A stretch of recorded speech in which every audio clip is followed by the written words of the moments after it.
então vamos abrir aí Zacarias, capítulo 5, no versículo de número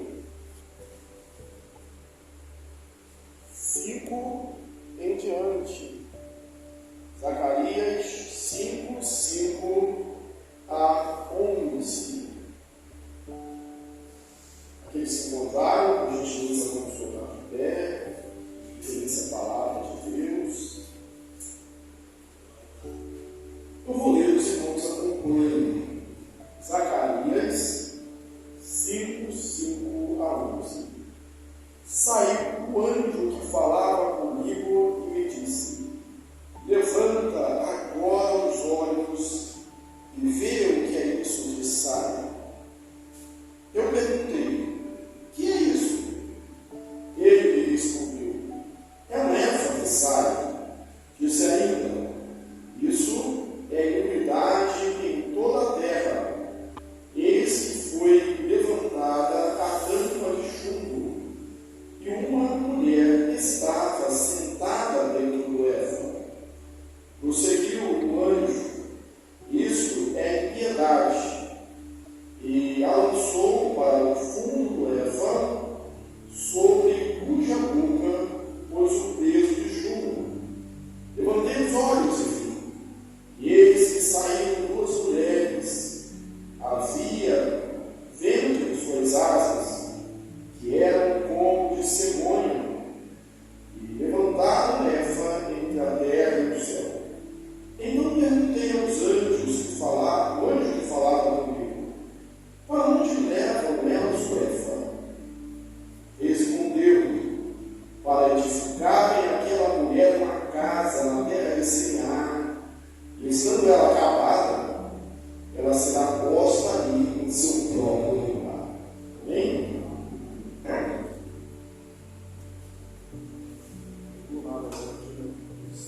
Queria sentar. Isso é muito bom.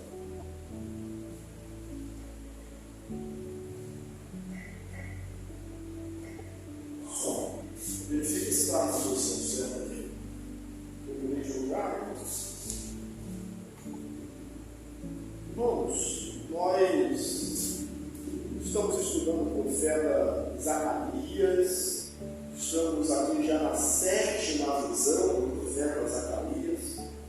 E essa visão ela está intimamente ligada à visão anterior. Na visão anterior, nós vimos um rolo voante que estava escrito ali, tinha 2 mandamentos, um da primeira tábua e outro da segunda tábua da lei, na ordem inversa. Primeiro, não furtarás, e depois, não invocarás o nome do Senhor teu Deus em vão. Então, todo pecado de furto, bem como o pecado de invocar o nome de Deus em vão, estava sendo condenado, simbolizando toda a lei. E esse rolo aberto, um pergaminho aberto, voando, mostrava, revelava o pecado de Israel, do Israel pós-exílio, do Israel que recebera a promessa de ser reedificado, que o templo seria reconstruído, que Deus habitaria novamente com eles, que ele seria o seu Deus. Havia uma renovação da aliança. Só que Deus, ele não guardou o pecado. Deus não é conivente com o pecado. Ou Deus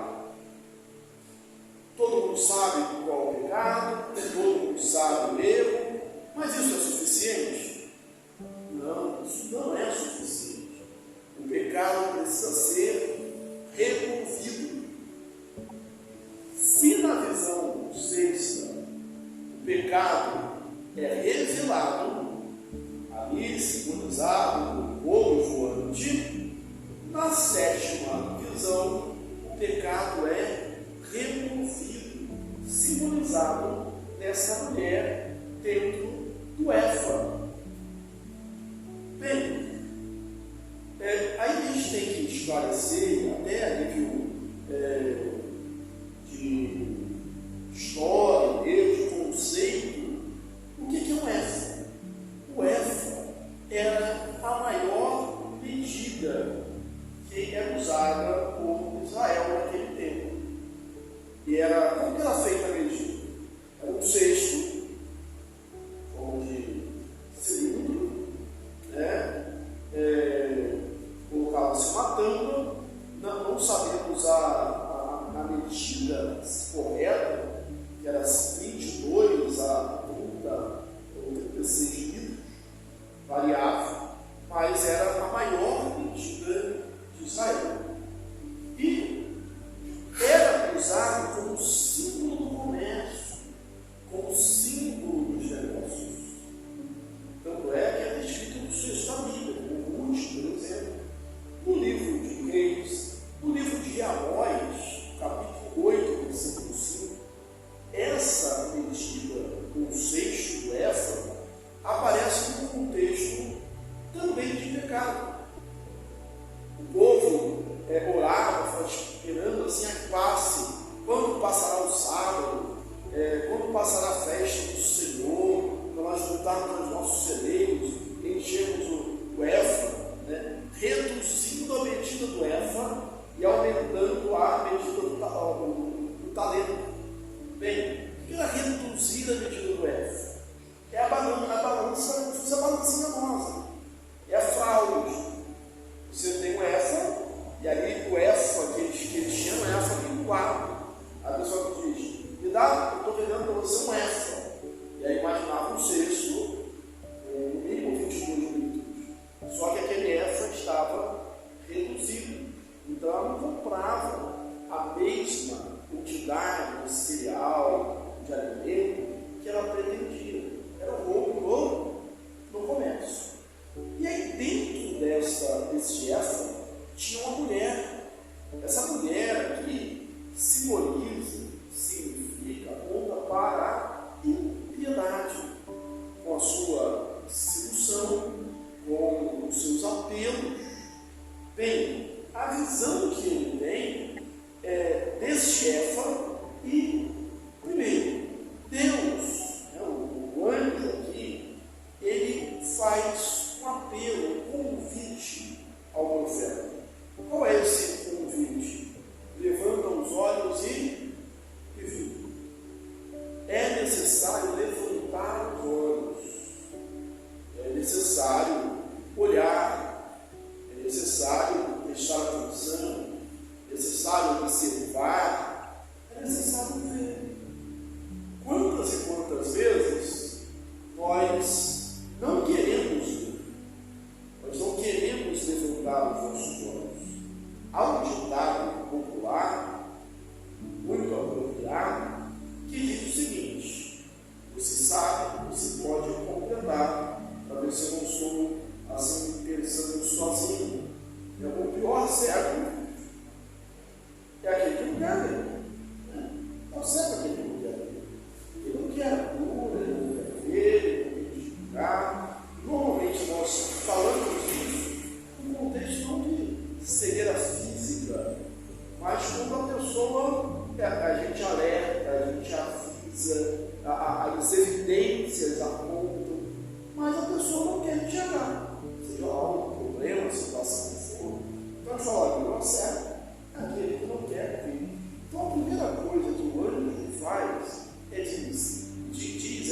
levanta os seus olhos, levanta os seus olhos e pergunta: o que você está vendo? Eu vejo essa, vejo o cesto, e dentro desse cesto tinha uma mulher. Interessante é que parece, embora o texto aqui não deixa tão claro assim, que essa mulher queria fugir do cesto, porque diz que ela foi jogada no fundo do cesto, foi colocada a tampa de chumbo em cima, uma tampa pesada. A iniquidade, o pecado, simbolizado na mulher, diz que a palavra iniquidade, a palavra feminina, piedade, a palavra feminina. Lá em Apocalipse,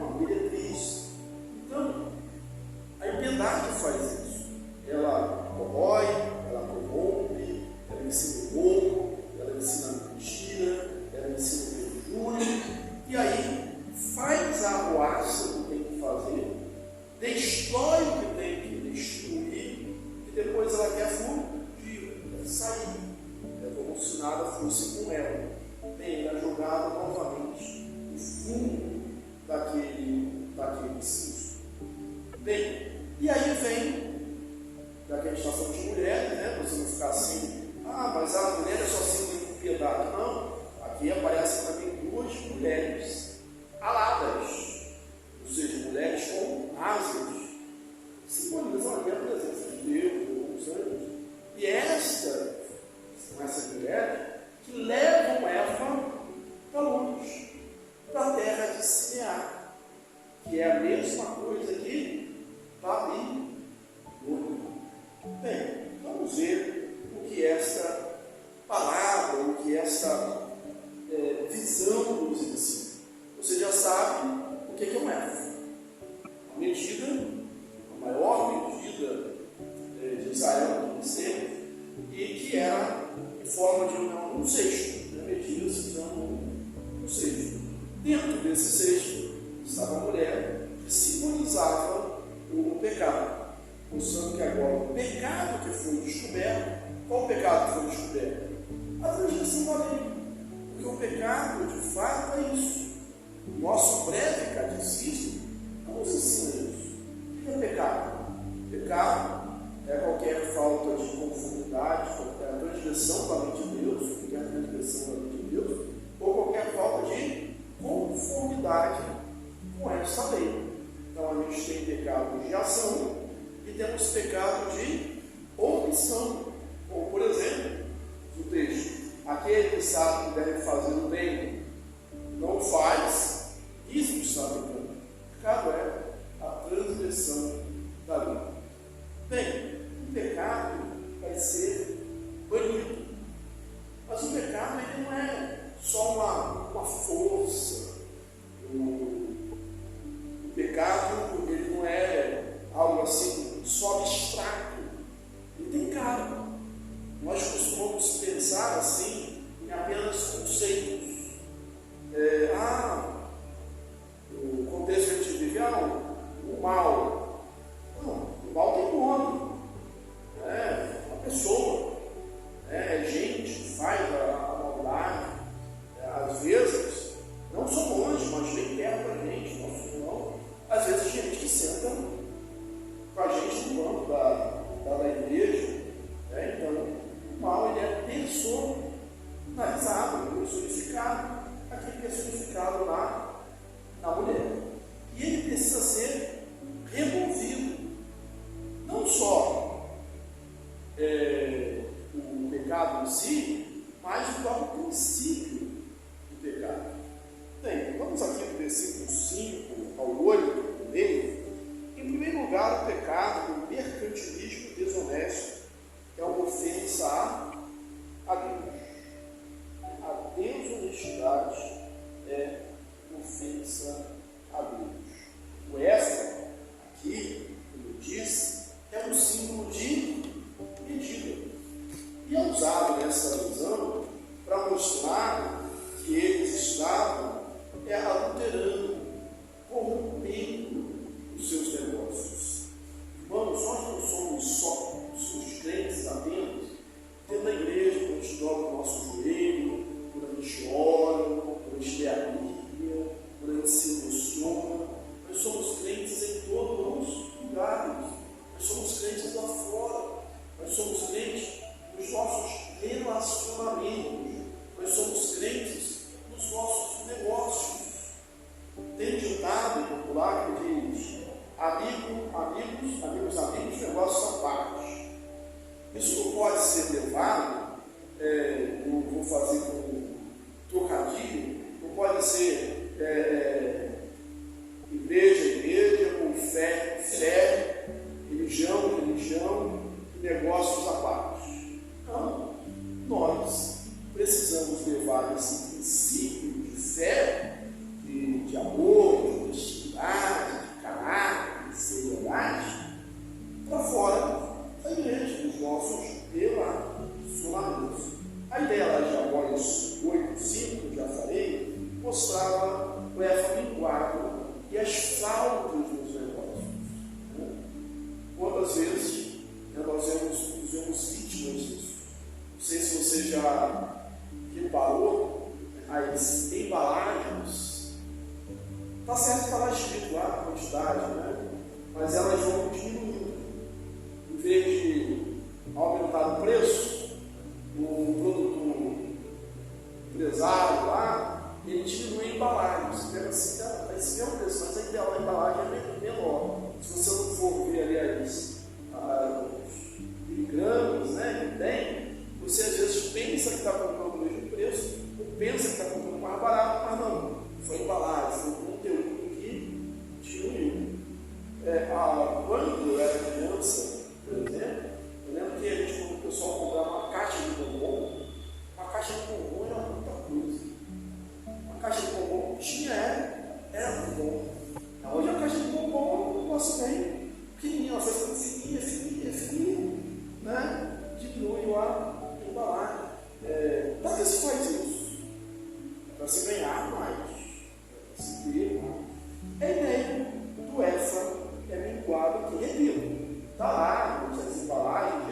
necessário lembrar que esse livro, o profeta Zacarias, isso, a importância da gente sempre falar no fundo, no texto histórico, ele é um livro, ele é um profeta pós-exílio, ou tinha saído do cativeiro.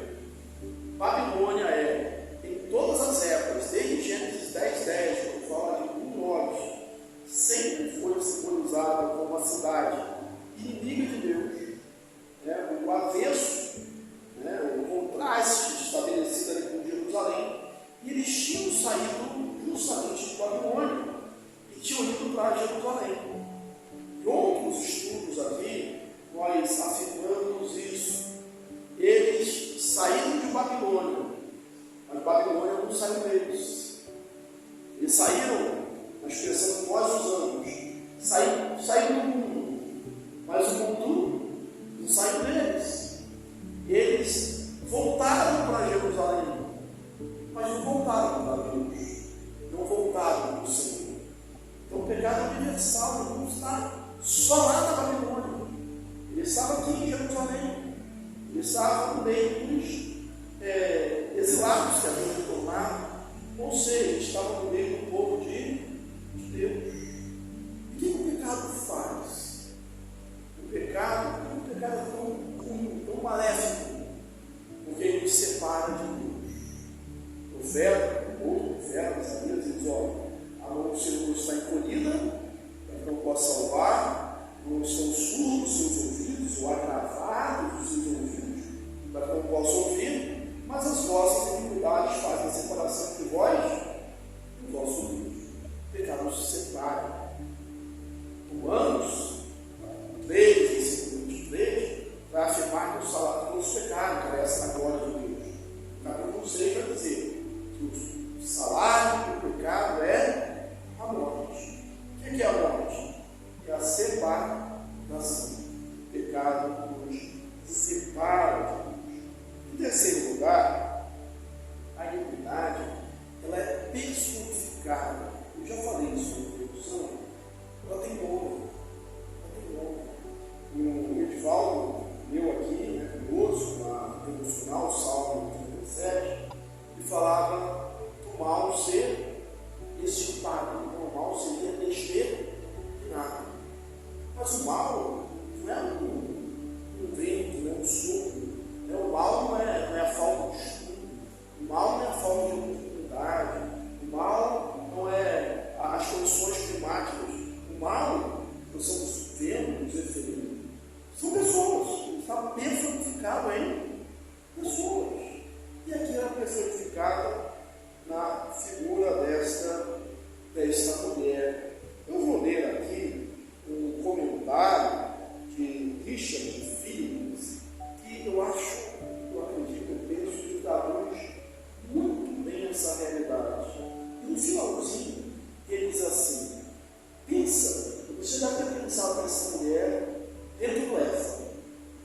Imagina que você está abrindo esse Éfano, está olhando para essa mulher. Você abre o Éfano e olha para essa mulher e você diz assim: parece comigo. Ou então você diz assim: sou eu. Eu lembro de um trabalho de evangelista de cristãos, o pessoal, copiando a ideia de outros, fez o seguinte: colocou um caixão. E o caixão tem aquele visor, visor, o caixão fechado, o pessoal abre o visor e vê aí o rosto do defunto. E aí aquele caixão na rua, passando, as pessoas chorando, é sempre um curioso que ia lá olhar o defunto. Alguém que tinha ali um espírito. Você olhava assim, aí você estava de casa, você Deus. Né? E aí o objetivo daquele trabalho, na época, era mostrar que poderia ser aquilo. Poderia ser isso. Todos nós vamos morrer. O homem está ordenado a morrer uma só vez, depois disso segue-se o juízo. A morte certa. Bem, e era essa mulher batalhar para excesso, viver a gente mesmo, lá dentro, para confessar os nossos pecados.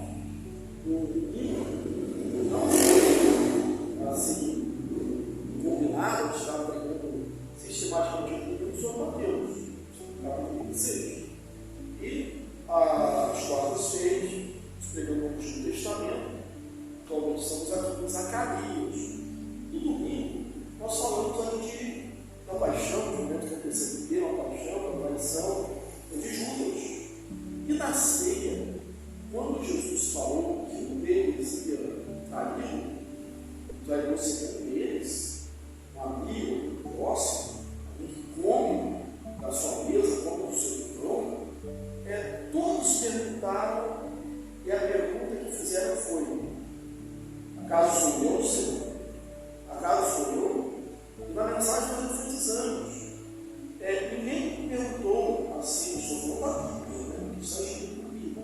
Ninguém perguntou, foi, será que é Judas? Será que é Tomé? Será que é Pedro? Não, cada um, será que sou eu?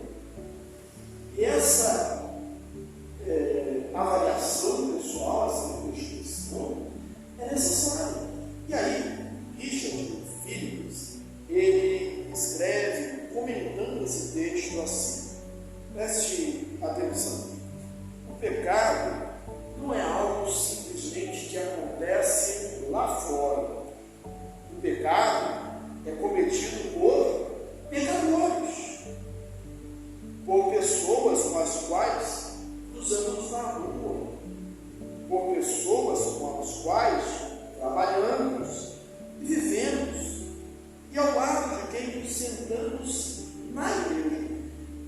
O pecado é cometido por nós. Os pecados do povo de Deus colocados em conceito não eram apenas angústias abstratas, ou seja, sentimentos. Eles não eram resultado de um ambiente ruim, educação deficiente ou pobreza. São obras das próprias pessoas. Todo israelita que ouvisse esta visão deveria ver seu próprio rosto naquela mulher do cesto. Ao ler esses versículos, você deve entender: eis que foi levantada a tampa de chumbo, e dentro do cesto estava alguém que parecia como levantada a tampa de chumbo, ou seja, lá dentro estava alguém que parecia como. Meus amigos, sobre esse texto, confessem os pecados, eles não se santificaram. Em quarto lugar, a figura da mulher ali, ela é interessante porque ela é sedutora. O pecado, ou mesmo a tentação, é algo que seduz, é algo que atrai. Ninguém é tentado a pecar em algo que não atrai. Desde lá do Gênesis, quando a serpente do primeiro casal, aos seus pais, o que ela falou? Olha essa fruta, lá, o fruto da árvore, conhecendo o bem e o mal. Olha o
justiça e do juízo. Deus, Ele vê todas as coisas. Ele sabe o nosso coração. Então, nós devemos viver uma vida de santidade. A nossa oração deve ser: Senhor, ajuda-nos. Senhor, ajude-nos. Nós precisamos do Senhor para agirmos dessa maneira. Essa mulher tenta escapar do lugar que eu já havia dito, ou seja, não ser comida, dizer não é comida. Uma forma atual de dizer isso, isso não tem nada a ver. Isso não é assim não. Tudo é relativo. Deixa eu falar, os termos são outros. Dizendo que não é comida. O pecado tem que ser purificado e tem que ser deixado. Sexto lugar, a iniquidade, ela só pode ser contida. E nós não podemos esquecer disso. Pela ação de Deus. É obra de Deus. Nós podemos nos esforçar, nós precisamos da graça de Deus. Na sociedade, por exemplo, pode-se, deve planejar, pode-se, deve-se intervir. Mas só Deus, só a ação de Deus pode extirpar, tirar o mal. Isso foi feito aqui com Eva. Ela viu ali duas mulheres aladas, pegando esse Eva e perguntou: para onde vão levar? Para a Babilônia, para a terra de Sião. Ou seja, em Jerusalém, que é símbolo da aliança de Deus, da presença de Deus, do lugar de Deus, não é lugar do pecado. O pecado tem um lugar próprio, que é a Babilônia, que é fora de Israel. Lá você tem uma casa para ela, vai se levantar um trono para ela.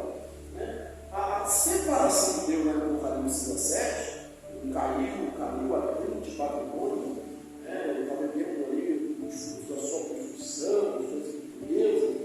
Ora, é justamente o afastamento de Deus. O inferno é isso. Tem lugar para o pecado, o inferno. Tem lugar para aquele que não segue todos. O inferno é o afastamento de Deus. A presença de Deus, Jerusalém, não pode conviver com o pecado.